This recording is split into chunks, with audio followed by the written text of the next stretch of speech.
I'm not a therapist, I'm a mom. My name is Ina Irby. I thought I'd just give you a brief overview of what's going on in life for me.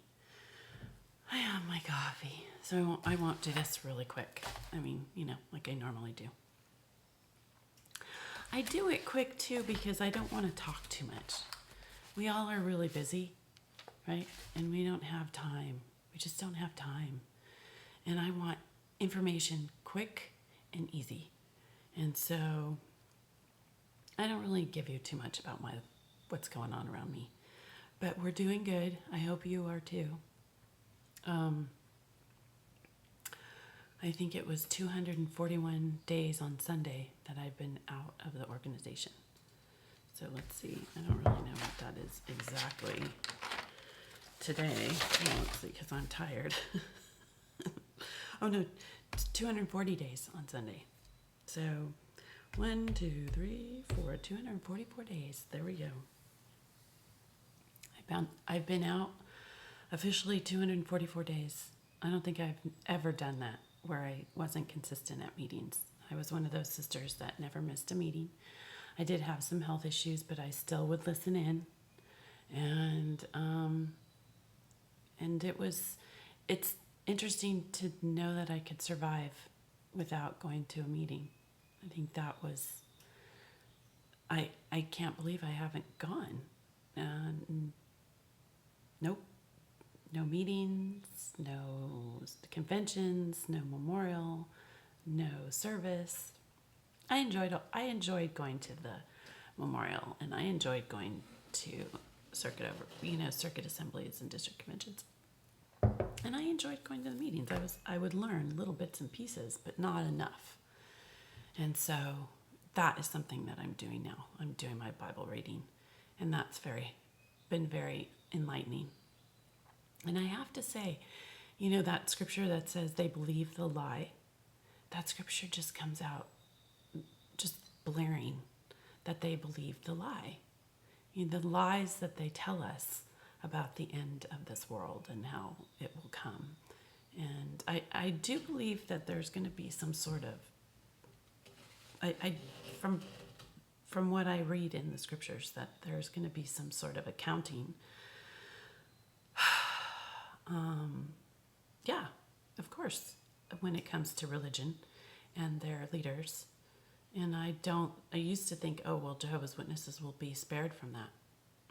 I think they're going to be the very first ones that are going to get hit. And I would tell my husband that, even when I was in the organization. I would say, I know you're really hurt. And I was really one of those crazy Jehovah's Witnesses that would just, I would just kind of go blank when I saw badness. And I reflect now on all the badness that I saw. And wow, I can't believe it's definitely, it's very, when you're in it, you don't realize it. My dad used to say, when you're in the forest, you can't see the trees. So now when I'm out of the forest, I'm able to see so much more. I saw it then, but I don't think I really recognized the magnitude of deceit until I got out. And then I realized, yeah, it's really bad. And the children that are involved and the disrespect for women in places where it's dangerous for them to be in relationships that are dangerous for them to be in. Yeah, and I saw a lot of my young friends that I knew had problems. I see now how it has affected them in their lives and how disconnected they are. I think that is a big word too, disconnected. I feel very disconnected. My daughter wrote what she was grateful for, and she had said the older friends that spent time with her. And yeah, we enjoyed the older friends a lot because they were a wealth of information, and they told us a little bit about the past. And with that, they also said, I remember one certain friend of mine, she would spend a lot of time with us, and she didn't have any grandchildren, so she was really special to us. And I have to say too, just a little side note, I never told these friends anything. I tried not to, because I knew that they were stuck. And even though I was getting unstuck and I knew certain things, I also knew that I couldn't go too deep. That's what one pioneer told me. Don't go too deep. Don't go too deep. And she'd been a pioneer for 30 years. So I knew there was a portion of what I could share and what I couldn't share, and then that was it. We would always be very surface about our problems. We couldn't really go deep. And I didn't want to, because I knew people's problems and their details of their problems when they told people. I didn't want that. So, especially pioneers, elders, don't go to the elders with your problems. Don't go to the elders with your problems. It's dangerous. Their wives end up listening. Somehow they end up getting all that information. Yeah, so, it's good. I do believe they believe all those lies, because I can't see how they couldn't. They know about them. They know about them. It's ridiculous. How can you be a higher up and not know about all that stuff? That's ridiculous. Nope. So, yeah, disconnection. You feel a great disconnect, especially when it comes to friends that you've known for 30 years. A lot of my friends I've known since I was born. And it's hard. It's hard to reconnect with people or have a history. I loved having history. I loved going to different halls and knowing that people knew my family and knew my problems. We were one of those families that my mom told the elders, and everybody knew about what my dad did. And that was hard for me as a child growing up, knowing that people knew details and that I knew details. I was a kid. I didn't need to know details about their lives. That you're a kid. You should be able to grow up and just enjoy life, not have all the problems that come with all of it. And I mean, kids need to be kids. It's very important. I think it's very important that children play outside and get off the phones. So we're going to the beach today. We're going to have a beach day and get in the water. And I usually put my feet in and get some negative ions.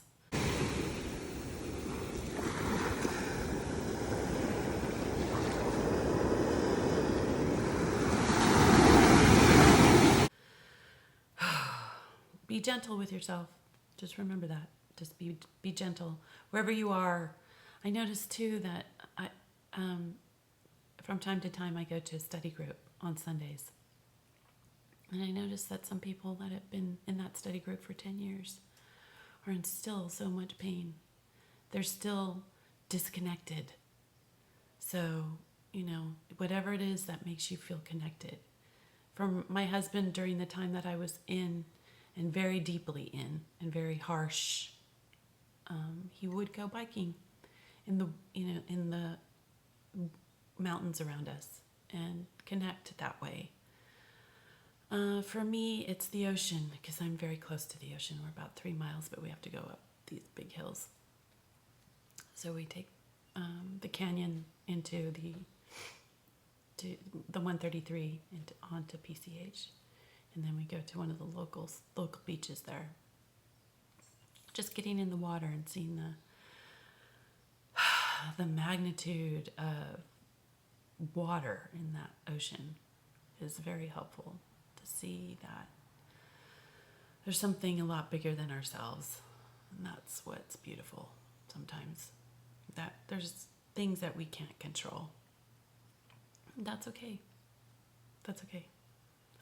I'm okay with it. I'm getting more and more okay with it. I'm realizing, yeah, I'm going to die. You know what happens after that? I don't know. But people have been dying for thousands of years. I think that's really hard for Jehovah's Witnesses to come to terms with, that we're going to die, or that we're getting old. You know, I never thought I was going to get old. Not in the system of things, right? The system of things. We're not going to get old. Yeah. So be gentle. Those deep reflections do kind of help, just to be reflective and think about your mortality and realize that there's life here.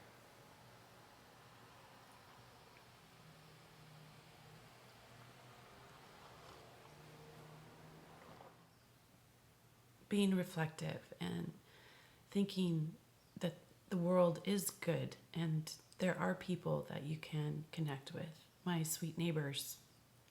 Fortunately, I have a really kind neighbor, and she sits with me and she chats with me. And I appreciate her honesty. So you do get to connect. And then there's people that have reached out to me, and they are helpful. They are Jehovah's Witnesses, and so they reach out and talk to me.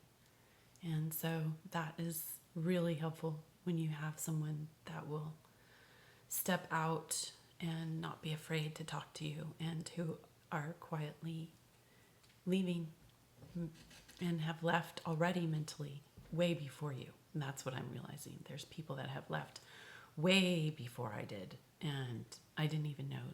I had no idea, I had no clue. And because I've made these videos, it's been helpful to my local area. So just remember that your whispers turn to voices and your voices turn to screams, and that your whisper means something. So, you know, here is an opportunity where you can comment. And I would like to think that my channel is a safe place. And, you know, for those who don't understand angry, belligerent people, this channel will have that too. Angry and belligerent, and that's okay to be angry. But there's going to have to be a time when we have to let that go. And that's okay to do that here. That you can be gentle with yourself. And I think being gentle is very important, especially when you've been really bashed up along the way. I call it like a wheelbarrow. You know, we wheelbarrowed through it. And yeah, we took a big risk. You know, it looks kind of fun at first. And then you realize that it's not so fun when you've been bashed around. So, and getting out and start, when you get out of that spinning wheel, it's hard to get your bearings. When you get off that wheel, you are really trying to find your focus. And I think that's probably what I'm doing too. I'm trying to be quiet with myself and try and figure out what is the next move here.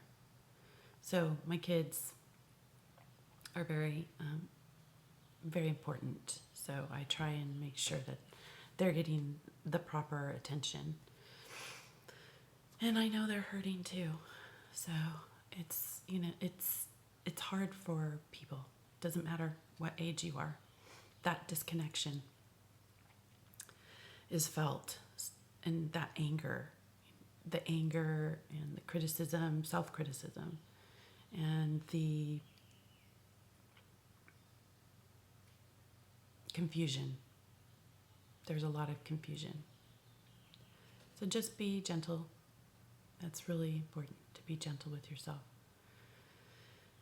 Writing things down. I'm not a good writer. I have to write things down for myself. I have to do that more often. I'm a good reader right now, but not a good writer. So, yeah. I hope all is well with you. I hope you're doing good today.